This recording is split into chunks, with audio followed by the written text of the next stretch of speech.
Abarundi bahungiye mu ikambi y'impunzi ya Kakuma iri mu gihugu ca Kenya bavuga ko inzara ibarembeje. Iyo nzara ikaba iriko iratuma bamwe bamwe bomoka nk'uko umurundi aba muri iyo kamba bivuga. Umunsi mukuru w'impunzi uje mu gihe hari inzara nyinshi cyane. Indya zigenewe impunzi zarapfungujwe ku rugero runini cyane kuko duheruka kuronka indya zikwiye mu mwaka wa 2020. Gushika ubu rero impunzi aho zigeze za Kakuma abantu benshi bapfa gushika ngano ubwo bari bashasha bavuga ngo tuje kugwa ngira mu yandi makambi. Hari inzara inzara ubu benshi bariko bariyandikisha bataha kubera inzara.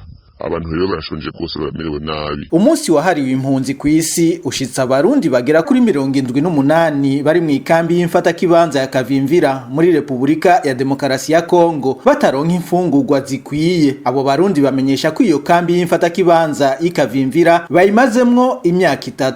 Iyindi ngorane bafise ngo nuko abana babo batemerewe guhonyoza ikirenge mu ishure. Abarundi bahunze babarizwa kandi mu makambi yo mu gihugu ca Tanzania, Induta n'Inyarugusu. Izo mpunzi zivuga ko iruhande y'ubukene zitotezwa. Abo barundi b'impunzi batanga karorero kuko baswe uburenganzira bwo gucuruza hamwe no kurima. Ababirenze ko ibidandazwa birasanzazwa, imirima nayo ikarandurwa. Ikindi giteye umutima uhagaze abo barundi bari mu makambi ya Tanzania ni kiringo c'umwaka baheruka guhabwa n'umukomisera ajejwe impunzi muri leta ya Tanzania kugira babe basubiye iwabo mu Burundi. Nayo mu gihugu ca Uganda amasoko yacu avuga ko hari abarundi baheruka guhungirayo bagaca bimwe ubuhungiro mu ikambi ya Nakivale. Benshi muri bo ngo bari bahungutse bava muri iyo kambi, ariko ngo basanga mu Burundi umutekano wabo ntiwifashe neza. Muri ico gihugu ca Uganda abarundi bahahungiye barenga ibihumbi 41, muri Tanzania barenga ibihumbi 146, muri Republika ya Demokarasi ya Kongo barenga ibihumbi 41, muri Kenya naho abarundi bahawe ubuhungiro barenga ibihumbi 7, abagisaba ubuhungiro muri ico gihugu nabo barenga ibihumbi 13.